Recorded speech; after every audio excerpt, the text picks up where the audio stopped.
Awesome. Good afternoon. We're glad that you've joined us today. If everyone will just hang tight until we get all of the participants into the event room, and then we will get started.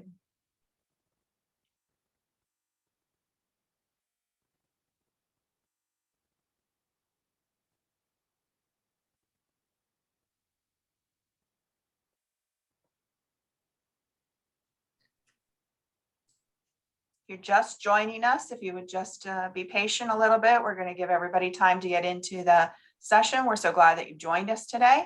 And hopefully we have we're expecting around 100 people, give or take. So just hold on and we'll get started shortly.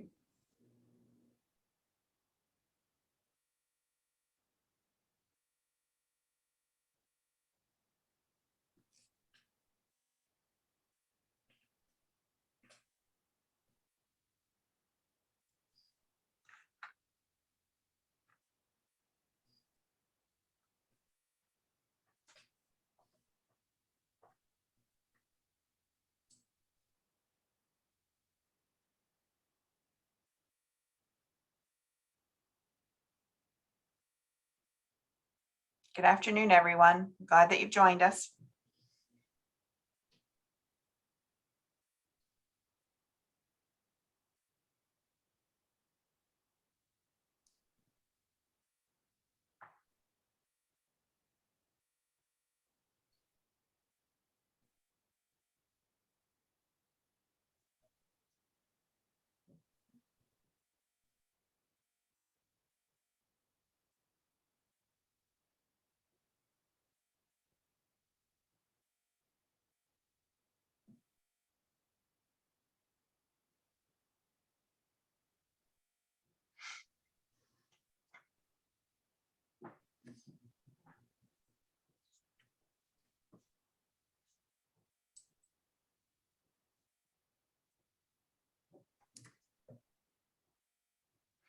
Jen, I would say maybe give it till 5 after. Okay, sounds good.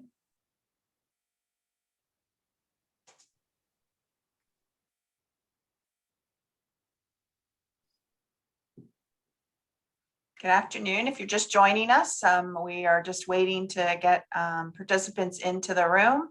We're glad that you joined us this afternoon, and we look forward to the information that Gary has to share with us.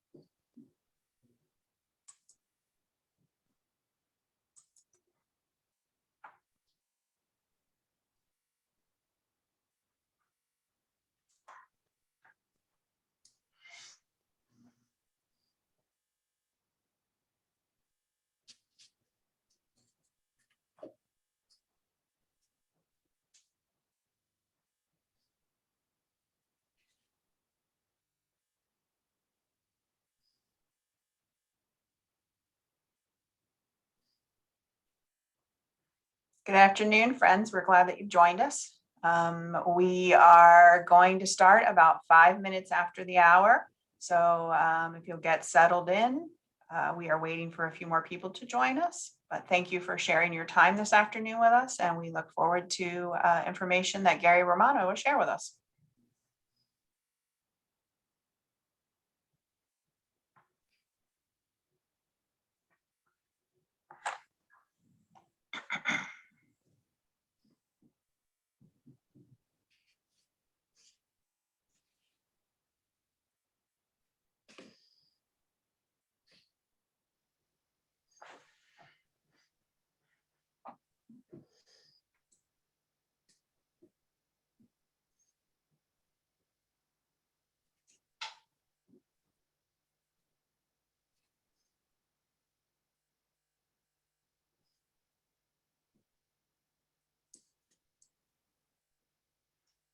Looks like we've kind of slowed on the coming in. So if we want to get started, that would be great. All right. Hi, everybody. I'm Jen DeBell. I'm the Executive Director at the Pennsylvania Association for the Education of Young Children. I'm joined by Rose Snyder, our Director of Member and Educational Services. And we just want to thank you all for joining us today and giving us some of your time. We hope that the information that we provide today, you'll find helpful to your businesses. And before I turn it over to Gary to present today, I have a few housekeeping items for you. First, if you have a question during the presentation, please just type it into the chat. Rose is going to be monitoring the chat throughout the time together today. And we'll have time to answer all of your questions at the end of the presentation if they're not answered during it. Second, if you'd like to receive PQAS credit for participating today, please just type your name and your professional development registry ID into the chat box, and then your information will be entered into the system within 7 to 10 days. So with that, I want to thank Gary Romano for joining us today for our informational webinar. Gary is the president and CEO of Civitas Strategies and is an award-winning strategist and experienced advisor for nonprofit leaders and entrepreneurs. He's driven by the vision that no child will grow up in poverty. And most recently, he and his team helped hundreds of childcare providers across the nation access stimulus funds. So today he's going to be talking with all of you about the opportunities through the Employee Retention Tax Credit, as well as the Families First Coronavirus Response Leave Act. And at this time, I also want to thank the Heinz Endowments. The endowment's generosity and partnership is what made today's webinar possible. So with that, I'll turn it over to you, Gary. Thanks for being with us today.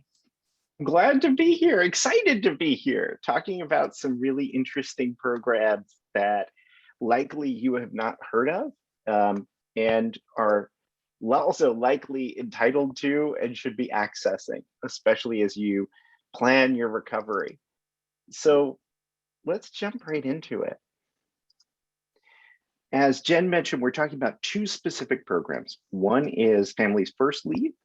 The other one is the Employee Retention Tax Credit. So let's, whoops, I think I hit that a little too fast. So let's first start talking about Families First. This is, FFCRA stands for the Families First Coronavirus Relief Act. And what happened was early on in the pandemic, we go way back to April 2020, or March 2020, excuse me. The federal government said, gosh, there's a lot of time off that people are going to need to deal with the pandemic. And many small businesses, defined as those with under 500 employees, they can't afford this time off. So how are we going to help them afford it?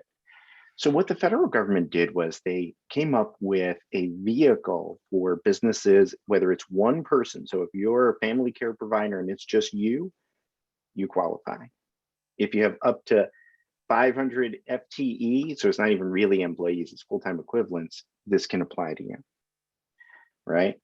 And what they said was you can get time off that the government will pay for in part for COVID illness, quarantine, family care, home care, and also for remote school.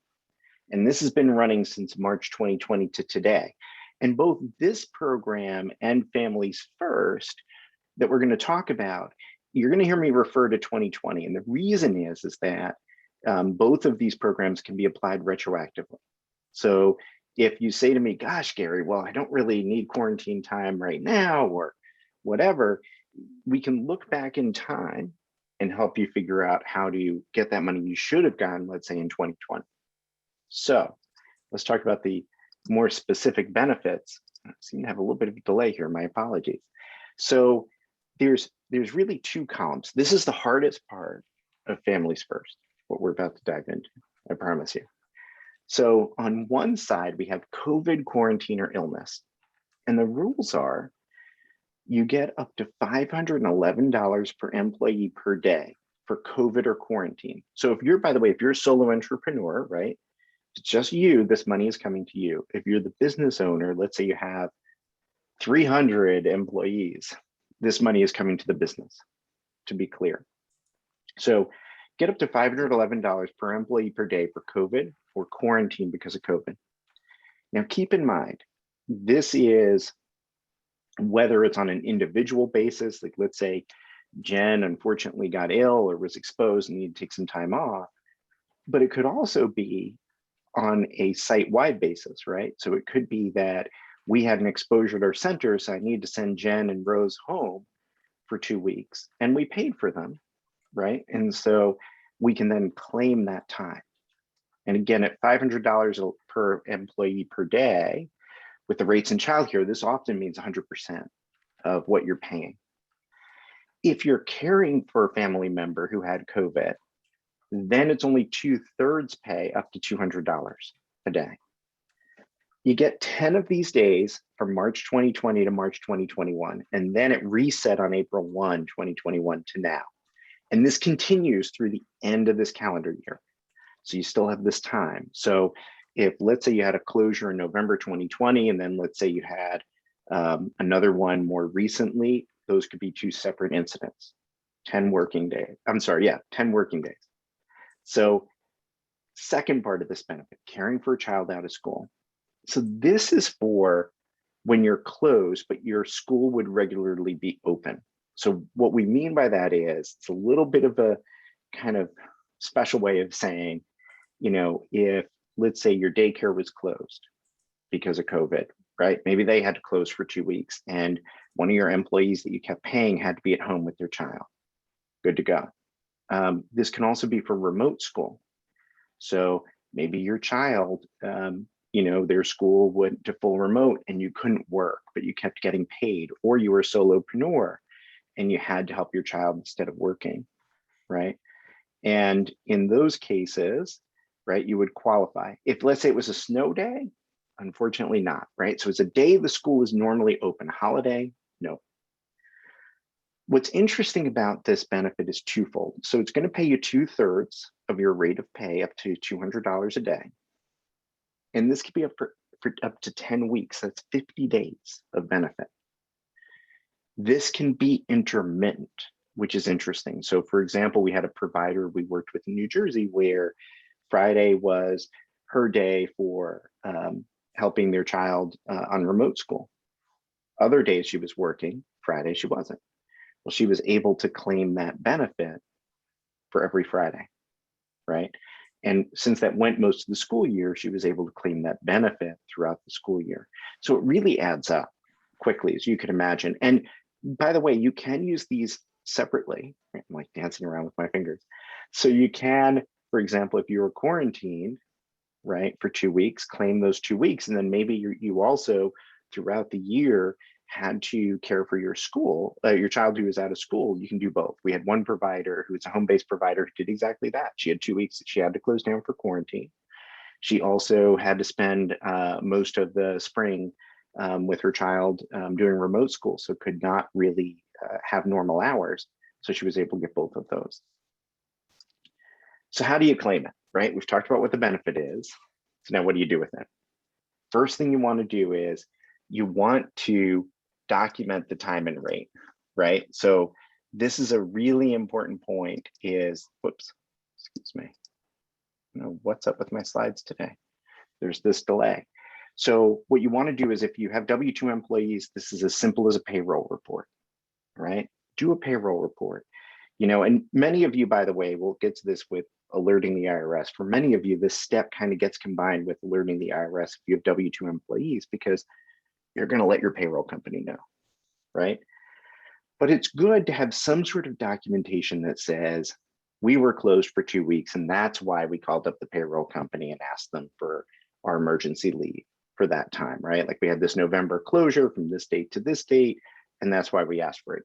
If you're an individual, right? Like let's say you're a family care provider and it's just you, I would recommend just a simple sheet, right? I don't care if this is just a piece of paper and you don't even draw lines on it, right? But this is just something very simple that says, you know, here are the days that, you know, it could be like from to, right? So from the 1st to the 18th, I was home because I had to quarantine because of COVID. Your rate of pay will typically be calculated, but if you have that specifically, you may want to record it, right? But this is more for you to have in your hip pocket if you're ever asked what the justification was. Very informal. With the IRS, the way you alert them, right? So now you're telling them you deserve this money. There's two ways to do it. One is if you have W-2 employees, you're going to do this on your 941. So for those of you who may or may not know, every quarter, if you have W-2 employees, there's a 941 filed to the federal government. This is a payroll report that goes to the federal government and tells them how much you owe and paid in payroll taxes, right? Like unemployment and Social Security, as well as what you withheld on behalf of your employees. If you look at the form now, all the way on the second page, there's a line for families first leave. Spoiler alert, there's also one for employee retention tax credit. We'll get to that in a minute. But there's a line right there for it. So if let's say this happened in the current quarter, when you do your 941, or you would call up your third party payroll provider, Gusto or ADP or whatever, Paychecks, and you'd let them know we need to claim this time for families first leave. They put it in your 941, it goes to them. We'll talk about receiving money in a minute, but then it goes to the federal government, has a line. If let's say you're doing this retroactively, so let's say you say, gosh, Gary, I did this last November in 2020, what do I do? Well, what you would do is most of you are going to call up ADP or whoever and say, from November 1st to the 15th, we had to close. Everyone who we paid during that payroll should be claimed as families first, and it should go on a 941. So what the payroll company does is they then do a 941X, which is an amendment to your 941. So it tells the federal government, hey, Rose should have claimed this in the past. We're now claiming it for her. You owe her money, you should send it. You can also do a 941X yourself. It is not that complicated, honestly. So do you know there's that option as well? Sole proprietors, you need to do this on your 1040. So if it's happened in 2021, hold on to this information, document that time and rate, be ready for tax time next year. You already filed your 2020 taxes, you're not out of luck. So what again you could do is, you're gonna notice a theme here, you do a 1040X, right? Which is an amendment to your 1040. You could do this yourself, it's not that complicated, but for many of you, you can go back to your tax preparer and ask for it. If you did online software, like I know, worked with one provider a few weeks ago where it's just, she went to the homepage of TurboTax and it says, do you need to amend your tax filing? Hit here. And then she found the tax credit, claimed it, and they did everything for her. And what happens is at the end of this, you get a refund check, just like any other refund check. It's one of those little kind of rainbow colored treasury checks.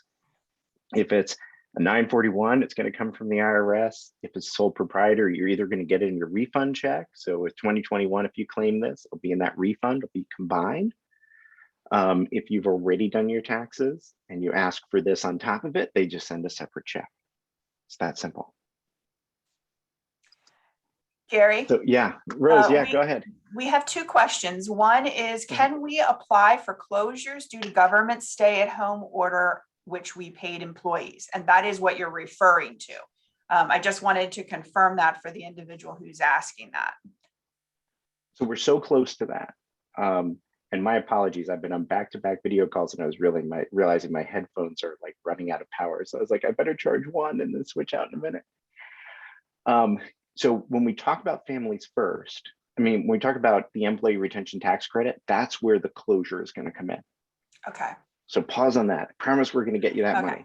The second question is, can you get both the 511 and the 200 for the same child? Oh, I see what you're saying. For the same child, it's per employee. So I'm trying to understand where the context would be. So it would be from you, right? So if you were on quarantine, let's say the 2nd, 3rd, and 4th, well, you'd get the 511. And then let's say the 5th and 6th, you were home because your child was on remote school, you'd get the 200 or up to 200. Does that answer the question? This is Desmond Hudson. If you would just respond in the chat if that answered your question.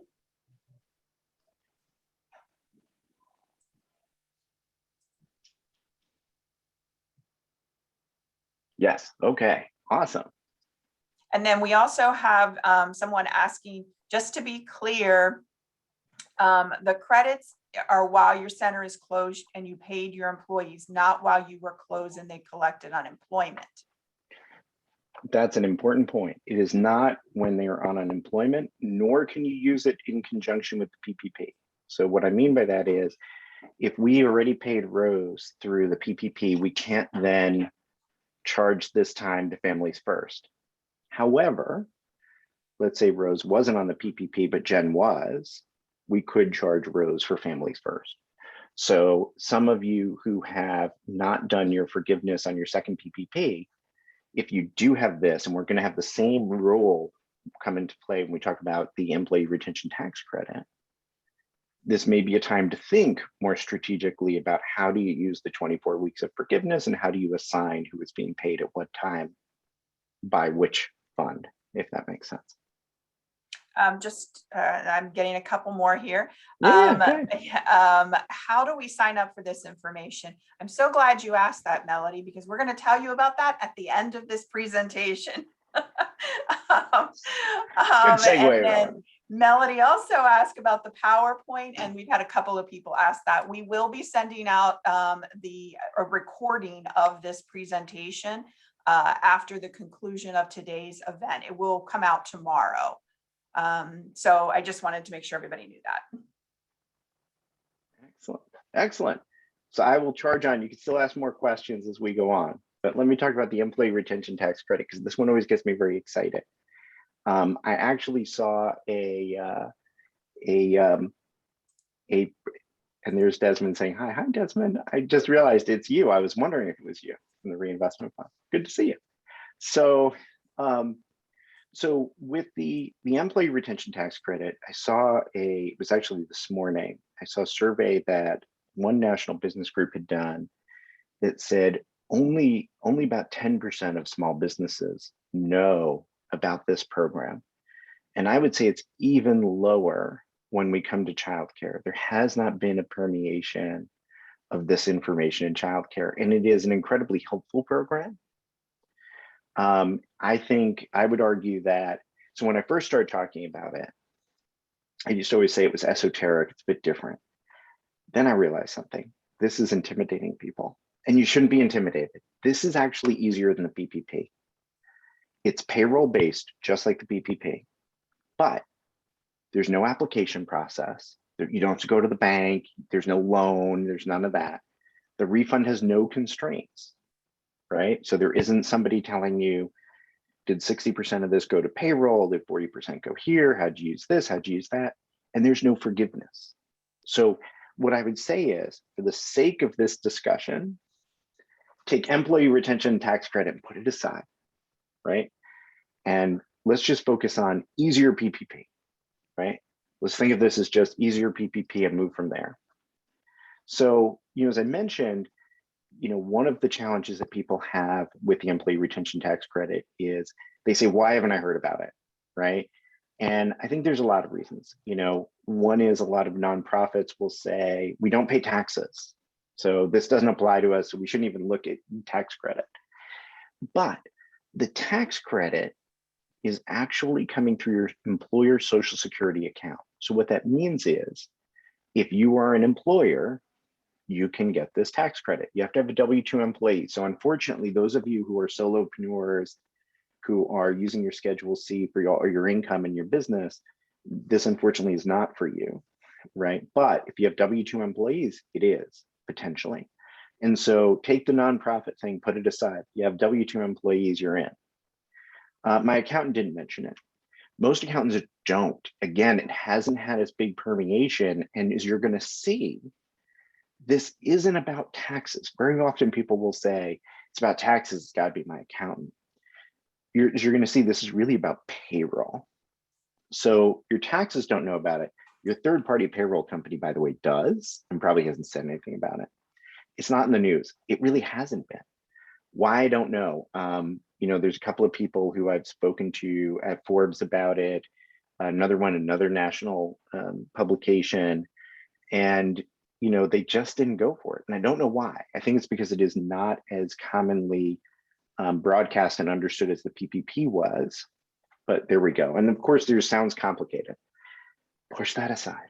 It's not that complicated, I promise you. And in fact, there's just 3 steps. We're going to go through each of these steps, right? You're going to self-certify. We're going to alert the IRS. We're going to receive money, right? So what does self-certify mean? Self-certify means, if you notice, I'm not talking about an application to a bank. I'm not saying go online, right? Or any of that. What you have to do is you have to record, and this could be in an email to yourself. This could be on a formal memo, whatever it is, you have to record which trigger you're using. Now, there are 3 triggers. You don't need all of them, you just need 1, right? And these can alternate depending on the time period, right? What I would say about this self-certification is make sure you have paper and electronic. I always like both just in case. That's me. There's no legal requirement for that, but makes me feel good and warm inside. So I recommend it to you as well. So here's your 3 triggers. One is, and this goes back to the question we had earlier, right? You had a closure. You kept paying people or you kept paying their benefits. So for example, we had an organization we worked with where they kept paying the healthcare benefits for their employees, even though they were otherwise furloughed.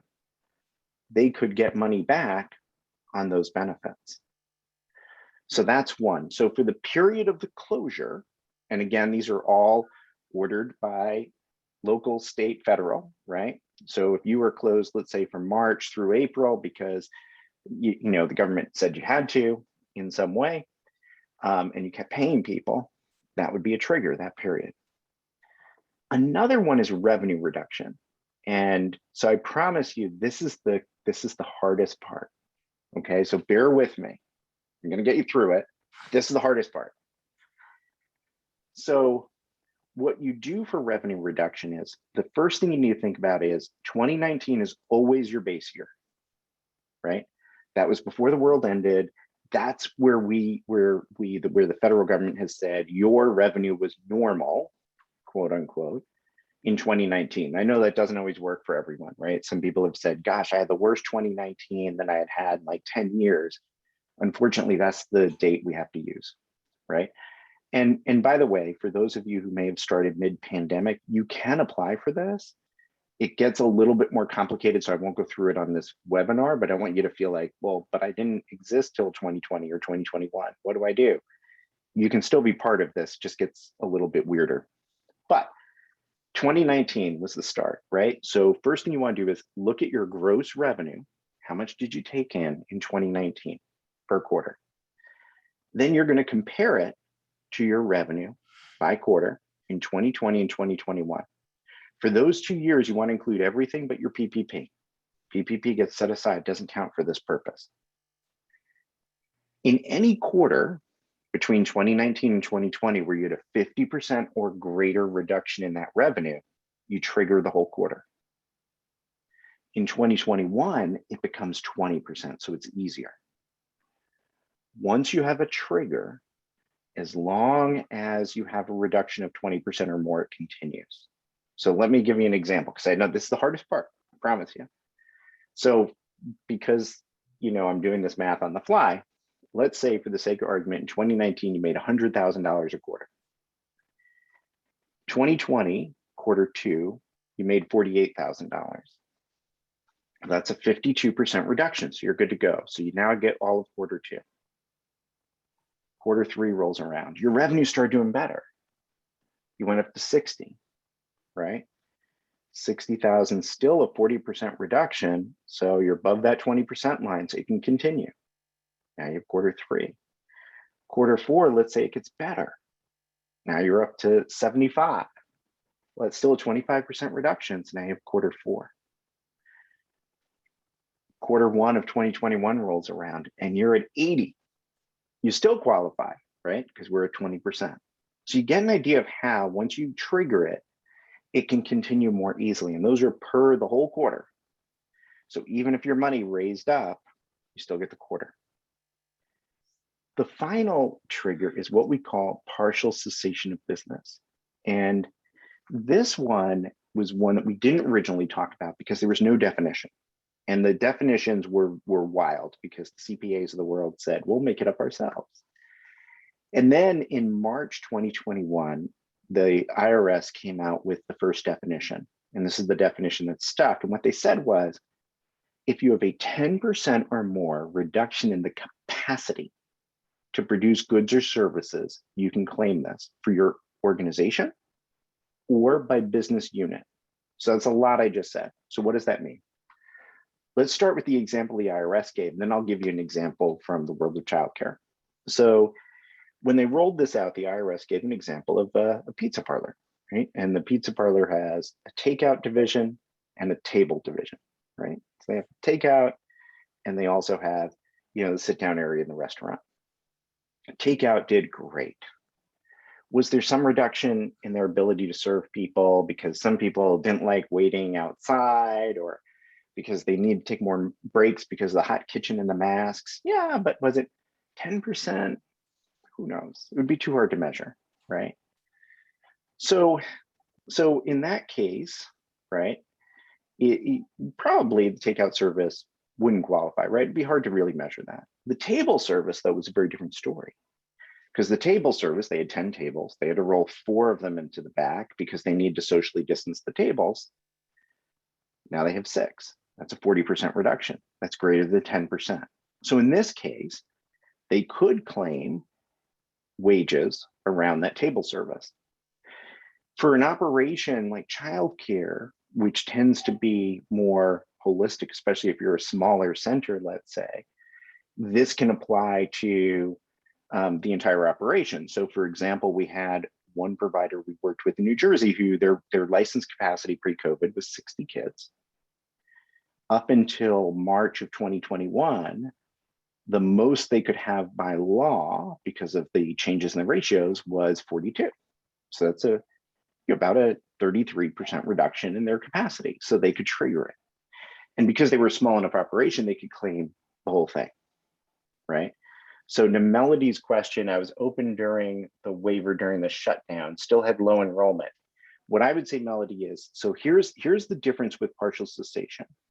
What the federal government has said explicitly they're not trying to do is they're not trying to pay you if there might have been a change in demand or taste, right? So if you heard in the examples that I used, I never talked about how many kids you had on your wait list or how many kids you actually were serving.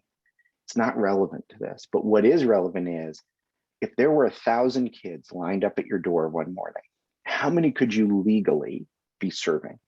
So during that, when you had that waiver during the shutdown, my guess is your ratios were not as beneficial as they were pre-COVID, right? And if that difference is more than 10%, then yes, you would qualify. Is this for the PPP second draw, 25% reduction? So PPP second draw put aside, this is separate from it. Now, as you're seeing on the bottom, you cannot, as we just talked about with Families First, like you can't use this in PPP or Families First at the same time for the same person. So you get one of the 3, that's it, at a given moment. In terms of the second draw, the 25% reduction was difficult. So when you look at this chart and you think about the triggers, well, as we heard, a lot of people are going to be are going to use the trigger closure, right, at the start. They could, because many of you, I'm sure, had to shut down. Revenue reduction, as Natrice is showing, is pointing out, may be difficult.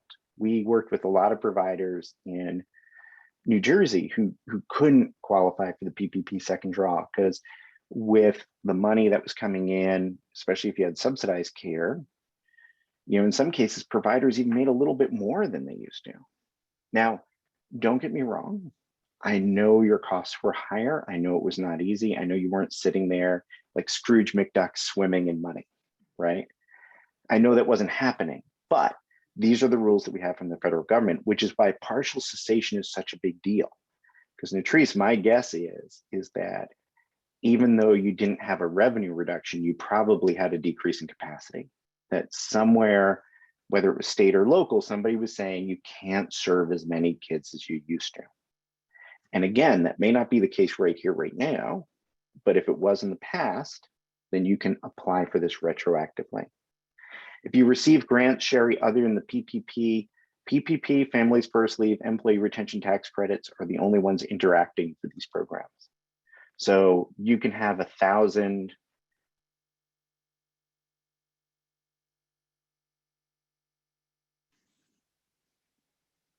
Sorry about that. Hopefully I'm back on. As I mentioned, too many of these calls in a row, so I should be good now. So, you can have 1,000 different grants that you got, as long as it wasn't PPP or Families First for the Employee Retention Tax Credit, you need not worry. So this is another place where it's very beneficial, is you're not getting penalized for other money that you've gotten. So what I've talked to you about how you qualify, right? But why do I get so excited, right? And the reason why I get so excited is because the amounts of money that we're talking about. There's two rules again, 2020 and 2021. In 2020, you get 50% of the first 10,000 for full or part-time employees. So what does that mean? That they earned. So let's go back to the example we had. The provider we had qualified for Q2, 3, and 4 of 2020. So let's say you had 2 employees. One was full-time employee, and in those 3 quarters, she made $30,000. Well, in total. Well, you get half of the first 10,000. Half of the first 10,000 would be $5,000. So for that person, you get 5,000. Let's say you had a part-time worker during that same period who made $7,000. Well, you get half of that, so that's $3,500 for the year. In 2021, it goes a bit crazy. So what happens is we go from 50% to 70% per quarter.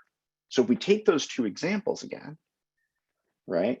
Let's say you qualified for Q1 and Q2 of 2021, where we had somebody who was making 10,000 a quarter. That's 14,000 between those 2 quarters, right? So you can see where this rapidly adds up.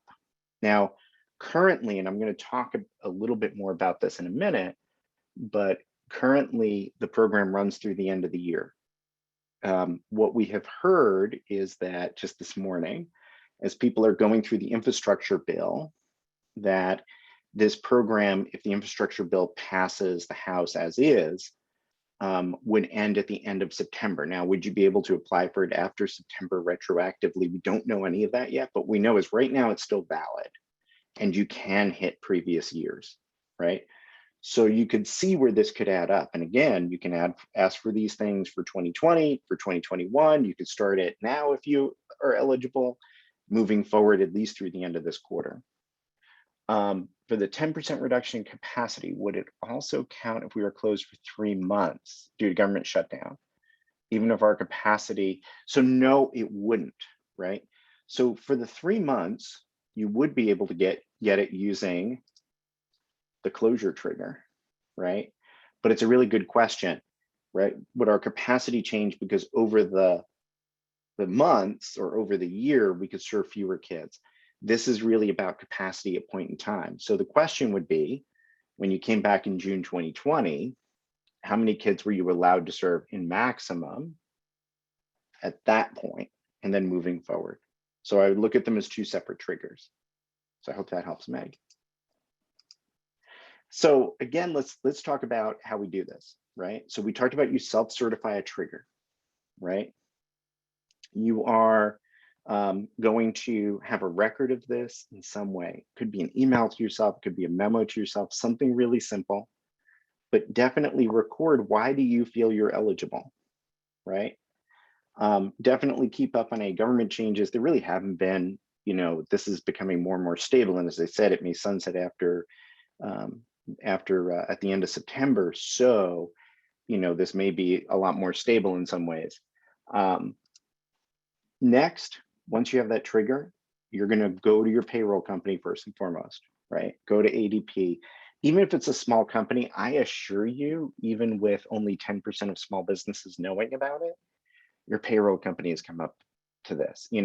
When I think about the beginning of this calendar year, we were finding some of the smaller payroll companies weren't aware of it.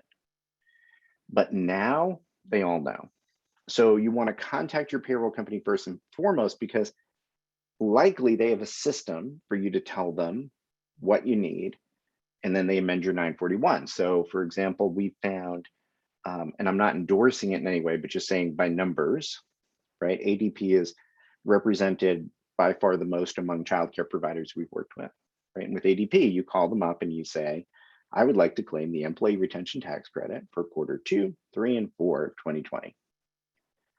They would then automatically go through, do the calculations for you on the wages, send the 941, the amended one, to the government, and that's how it gets done.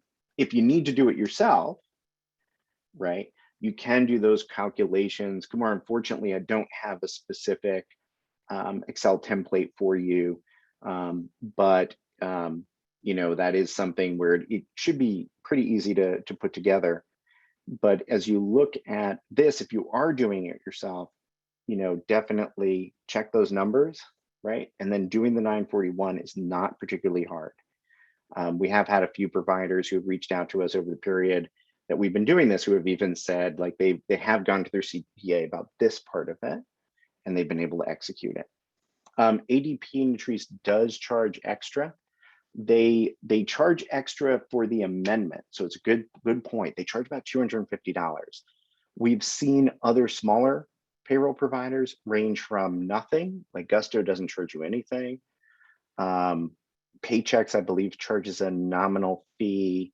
Some of the smaller providers charge you much of nothing, if at all.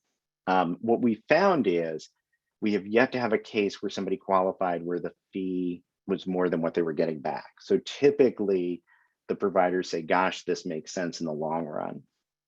I'm going to finish this and I'll go to your comment, Desmond. Oh, I'm sorry. Finally, receiving the check, same as before. Rainbow colored IRS refund check.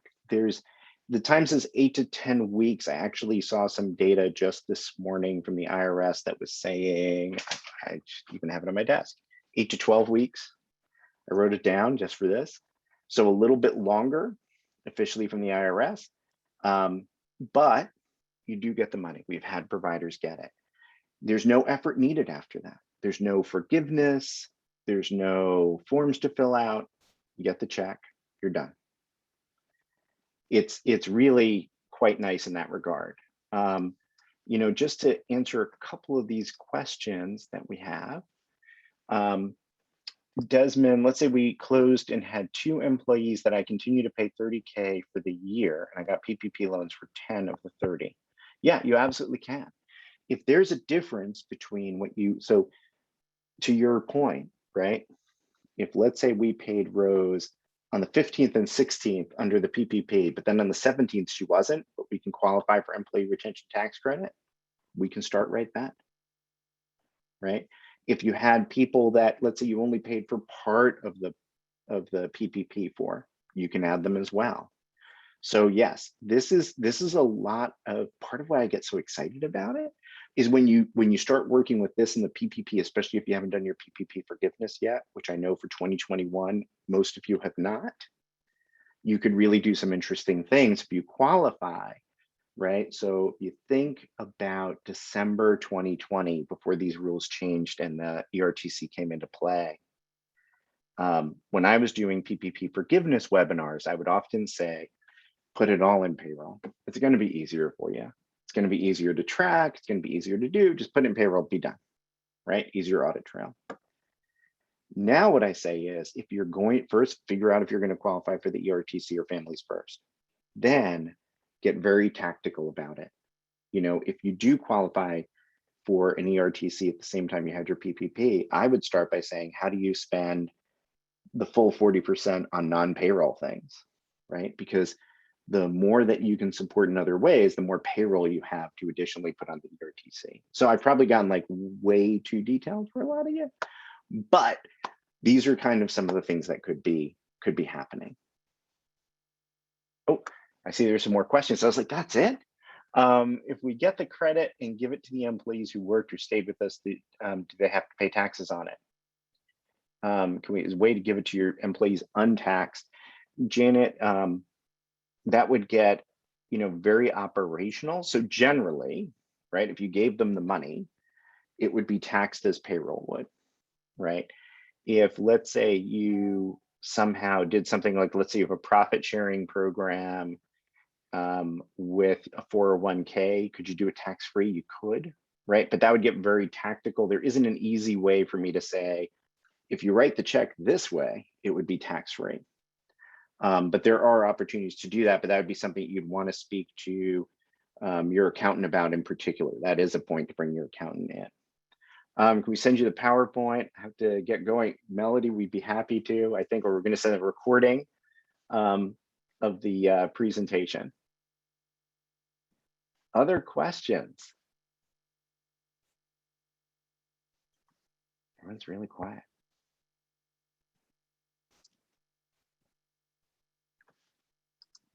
Going once? Going twice? Oh, wait, I see in chat there's one. Okay, that person put it in there. Okay.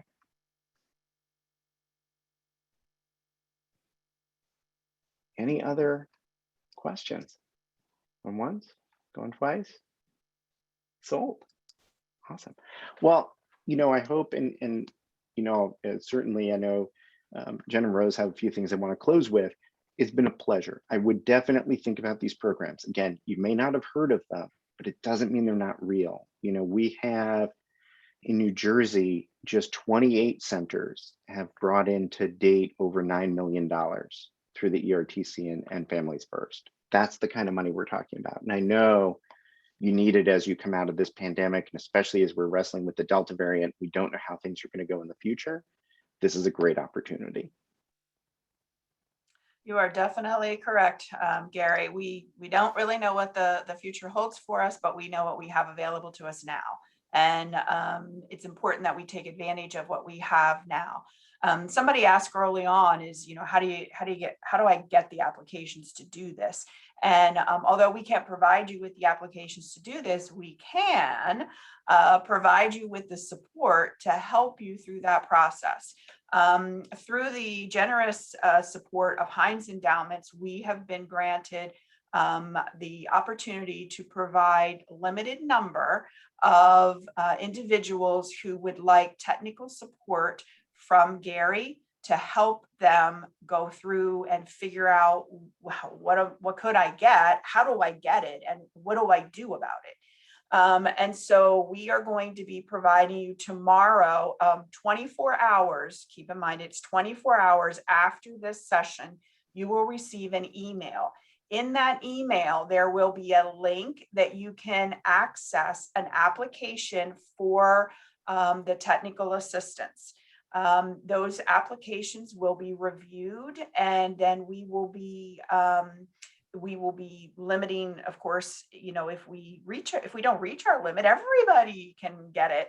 But we do have a limited number, but we will be putting you in touch with Gary if your program is a program that meets the criteria that we are required to meet for our funder. So it's a really simple application. It's not a lot of work. It's just a few questions so that we can make sure that we are meeting the requirements for the funder. And then we will be turning those over to Gary and his team.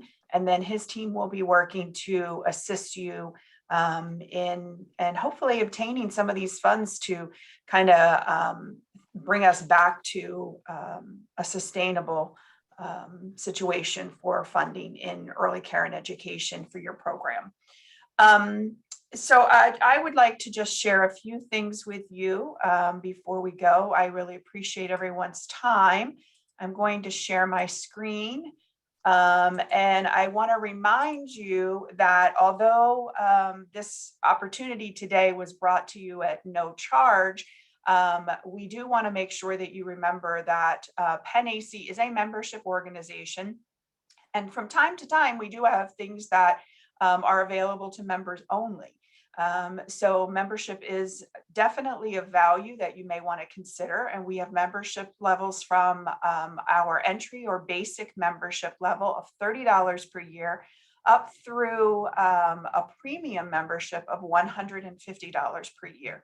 So there's an affordable option for you. Membership is individual. It is your professional membership. And so we encourage you to join Penn AC and to become active in our advocacy efforts, as well as in professional development and other things that we bring to you. In addition to that, I mentioned our advocacy efforts, and I think it's important that you know that Penn AC is part of a coalition, the Early Learning Pennsylvania, Early Learning PA, and we sit on 4 basic early learning campaigns. Childhood Begins at Home, which looks at the public understanding of the value of home visiting programs. Start Strong Pennsylvania, which is really focused on that. It's focused on childcare as a whole, but in particular, infant and toddler care. And then Pre-K for PA, which many of you may know, which is looking at the access and affordability for high quality publicly funded pre-K for 3 and 4-year-olds.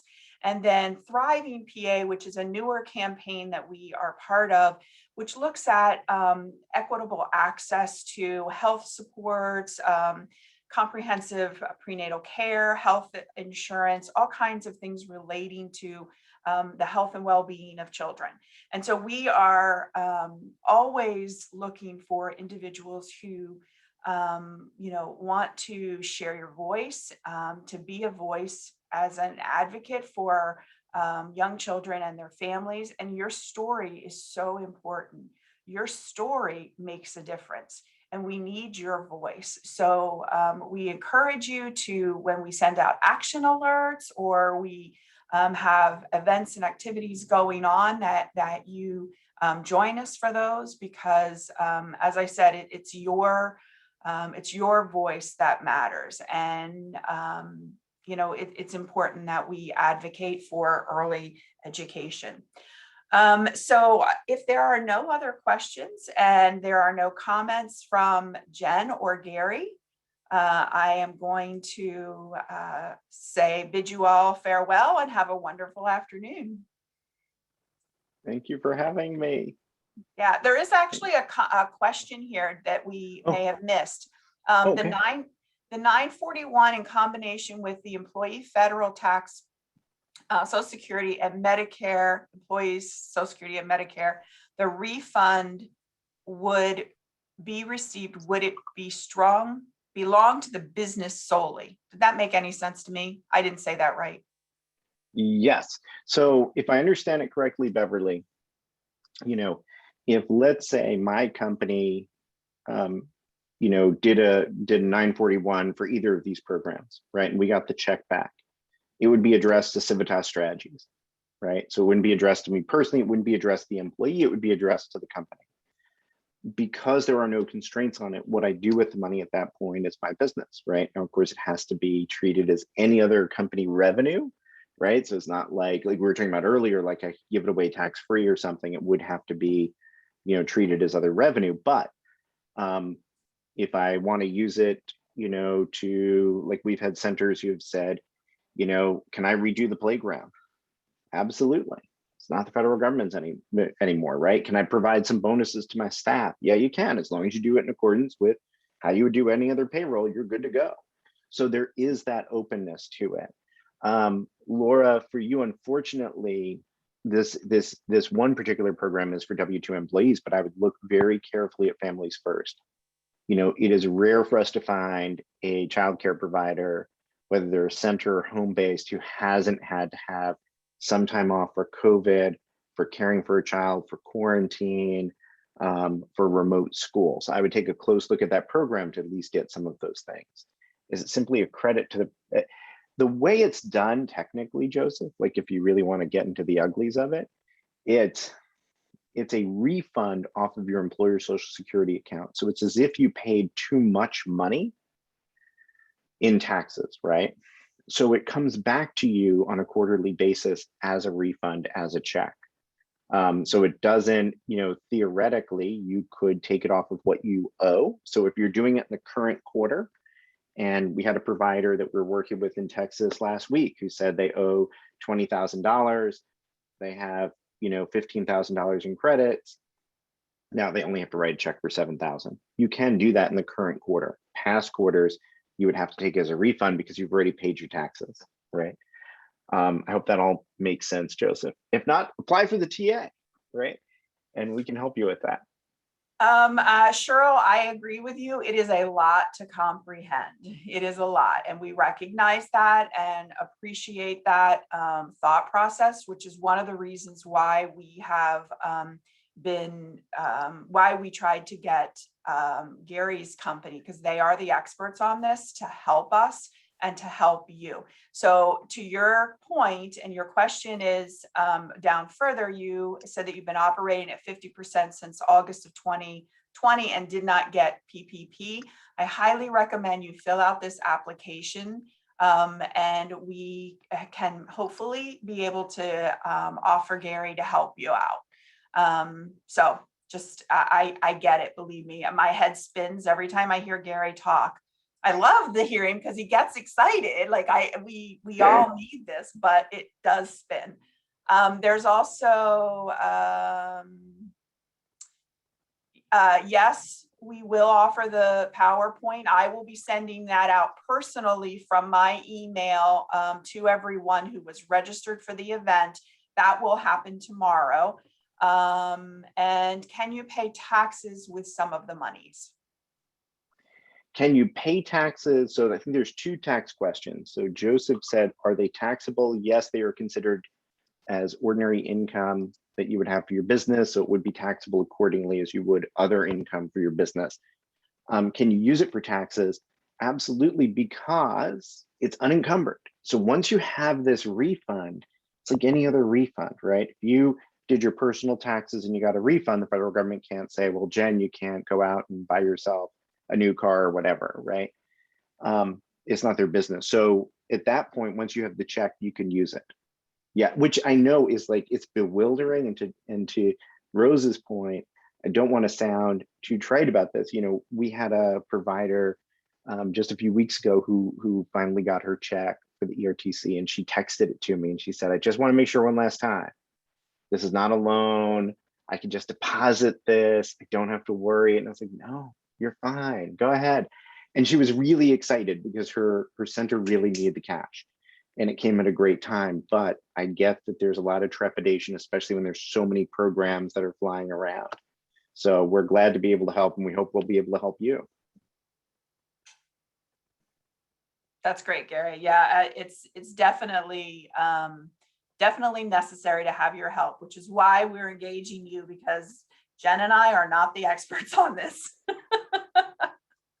We're just the deliverer of the good news. So, okay, thank you all. I believe that that kind of wraps up all of the questions. I don't believe I see any others. And we look forward to working with you potentially. Again, watch for that email tomorrow with the link for the application, and then a separate email with the recording of this presentation. So thank you all and have a wonderful night. Bye-bye. Take care.